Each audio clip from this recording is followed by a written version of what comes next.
లంగ్స్ని హెల్దీగా చేసుకోవాలి అంటే first the 3 pillars: diet, exercise and sleep మంచిగా ఉండాలి. అప్పుడు లంగ్స్ కూడా స్టెబిలైజ్ అవుతాయి.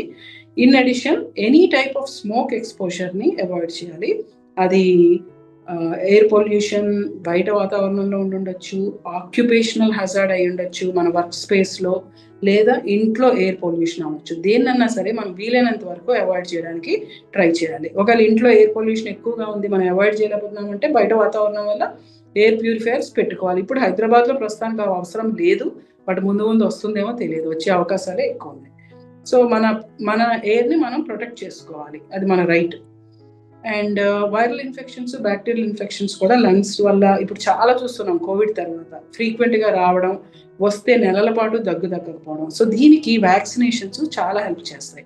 ప్రతి ఒక్కళ్ళు కూడా ఫ్లూ వ్యాక్సినేషన్ చేసుకుంటే మిమ్మల్నే కాకుండా మీ ఇంట్లో ఉన్న పెద్దవాళ్ళని కూడా ప్రొటెక్ట్ చేసినట్టు ఉంటుంది. అలాగే నీళ్లు మంచిగా తాగాలి, అప్పుడు రెస్పిరేటరీ సిస్టమ్ మంచిగా హైడ్రేట్ అయ్యి రికవరీ అనేది ఫాస్టర్గా ఉంటుంది. హెల్దీ డైట్ తీసుకోవాలి. So these are some of the tips.